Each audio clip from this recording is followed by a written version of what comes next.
Dərsə də düzgün qulaq asın, səsi yarımçıq kəsib özüm sizdən soruşacağam nə deyib, nə demədiyimi. Və birinci nədir? Yenə deyirəm, saitlər hansılardır, samitlər hansılardır, bunlara gərək yoxdur. Bizə sait səslərin düzgün tələffüz forması lazımdır.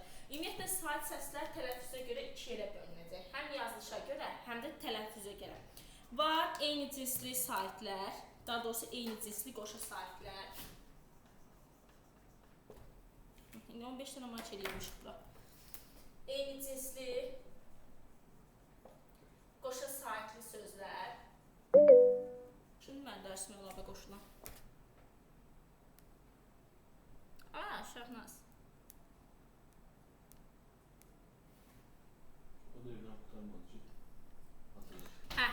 Var eyni cinsli qoşa saitli sözlər.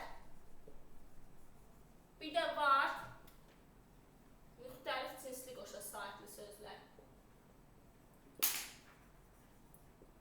Baxaq görək eyni cinsli qoşa saitli sözlər nə deməkdir? Müxtəlif cinsli qoşa saitli sözlər nə deməkdir? Eyni cinsli nədir? Bax, məsələn, əgər fərqdən cavab yan-yana otursa, siz eyni cinslisiniz, yəni eyni cinsə mənsubsuz. Burada da elədir. Bax, məsələn, qoşa AA eyni saitdirmi? Qoşa II, söhbət saitdən gedir, eyni cinsli qoşa sait. Məsələn, qoşa Əə. Əgər biz sözdə yan-yana qoşa AA, qoşa Əə, qoşa II, lap olsun ÜÜ, eyni olan görsək, bunların tələffüz forması necə olur? Məsələn, yazıram camaat. Baxın, bunların tələffüz formasında saitin biri düşür, digəri isə uzanır. Bu belə, çox adam buna camahat deyə tələffüz edir, camahat. Bu səhv tələffüzdür. Bunun düzgün tələffüz forması budur. Cama, qoşa nöqtə uzanma səsini verir, yəni uzanmanı göstərir. Camaat, belə. Məsələn, qoşa II-yə yazıram təbii. Elə, ülvi necə tələffüz olunacaq təbii? Buna əsasən, yəni eyni qaydadır. Səsim gəlir sizə müdavimlərə, online'daşlara. Bəli, müəllimə. Rauf bəy, istəyə bilərsiniz. Bunun niyə heç bir səs çıxmır ki? Qoşa II-də nətər olacaq Fərid bəy? I-nin biri düşəcək. Təbii. I-nin biri düşəcək, digəri uzanacaq. Yaxşımı? Məsələn, deyirəm əmtə. Eyni iki dənə yan-yana sait görmüşük. Necə tələffüz olunacaq? Deməli, əm, tə, ondan sonra ənin biri düşür, qoşa nöqtə. Ay, sağ ol. Sonra qoşa nöqtə. Tə, qoşa nöqtə. Aydındır. Əgər bunun başqa bir qaydası yoxdur. Nə olursa olsun, istəyir II, istəyir I, hansı saiti yan-yana gördünüz, eyni sait olarsa, o saitin biri düşəcək, digəri uzanacaq. Yaxşı. Keçdik müxtəlif cinsli saitlərə. Müxtəlif cinslidə nədir? İki dənə fərqli sait olsun. Bunda bir neçə dənə qaydası var. Bax, məsələn, deyirəm ki, əgər AI olarsa, EI olarsa, IA, IE, IO, bu saitlər yan-yana işlənərsə necə tələffüz olur? Məsələn, deyirəm A-I-L. Burada artıq Y bitişdirici samiti əlavə olunacaq. Belə tələffüz olunur. A-I-L. A-I-L. Yaxşımı? Məsələn, yazsam dairə. Necə tələffüz olunacaq?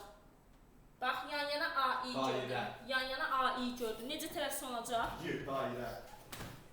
Sağlam ol. Dairə. Məsələn, deyirəm Səidə. Yan-yana EI gördüm. Necə tələffüz olunacaq? Yenə Y bitişdirici samiti görəcəm. Haradakı AI, bu qaydalar soruşacağım sizdən gələn dərs. Boşuna danışmıram burada. AI, EI, IA, IO, IE gördüm. Y bitişdirici samiti əlavə olunacaq. Məsələn, deyirəm Səidə. Belə tələffüz olunacaq. Yaxşımı? Məsələn, verir bizə dioqram. IO yan-yana gəl. Necə tələffüz edəcəm? Diaqram. Bu da ayət içisi. Diaqram. Yaxşımı?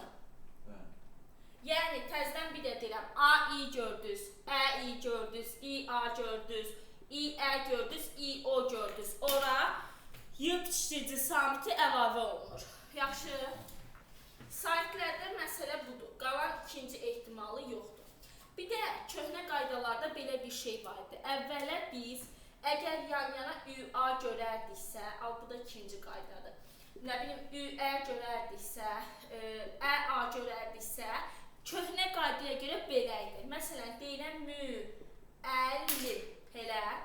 Bax, Üə yan-yana gəlirmi? Köhnə qaydada belə tələffüz olunurdu. Müəllim. Amma artıq belə bir şey yoxdur. Yaxşı, bu səhvdir. Hardakı ÜA gördük, hardakı Üə gördük, hardakı ƏA gördük, bunlar olduğu kimi tələffüz olunacaq. Məsələn, ÜA-ya yazıram müavin. Necə tələffüz olunacaq? Belə müavin. Bəli, olduğu kimi. Müavin. Məsələn, deyirəm müəllim. Necə tələffüz olunacaq? Olduğu kimi. Müəllim. Heç bir dəyişiklik olmayacaq. Yaxşımı? Şua. Eyni. Şua zad deyə bilməzsə. ÜA gördünüz, eyni. Müəllim. Məsələn, deyirəm səadət. Əvvəllər saadət deyilirdi. İndi heç bir dəyişiklik yoxdur. Səadət. Necə tələffüz olunacaq?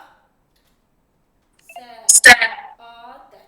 Olduğu kimi. Müəllimə, o zaman okean sözü də olduğu kimi qalır da, elə okean. EA. Aha. Məncə orada yox. EA-da artıq yer girir. Dəqiqdir.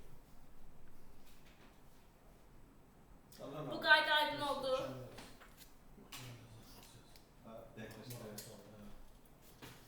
Sonra, saytlərdə belə bir şey var. Qayda 3. Bu bəzi tipli sözlər var. Hansılardır? Xala oğlu. Gəlin də soruşuram bulasına. Əmi oğlu. Məsələn, dayı oğlu falan indi hamısını yazmıram. Əli ağa. Bəs.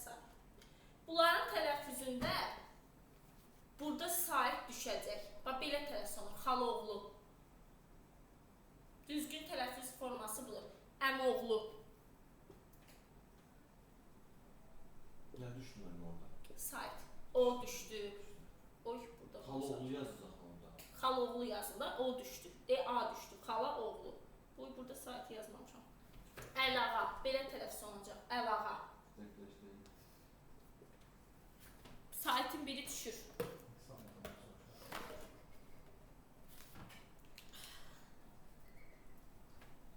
Keçməyəcəm sizə dərs, qovacam sizə dərsdə. Yazdınız? Xala oğlu, əmi oğlu, əli ağa. Bu tipli birləşmələrdə indi bu bibi qızı, day qızı, day oğlu hamısına aiddir. Prosta qohumluq əlaqələrin hamısını yazmanın bir mənası yoxdur.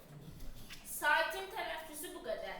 Keçdik samitlərin düzgün tələffüzünə. Samitlərin tələffüzündə qayda çoxdur. Bax, samit tələffüzü. Yenə samitlər də olur eyni cinsli. Bir də var müxtəlif cinsli.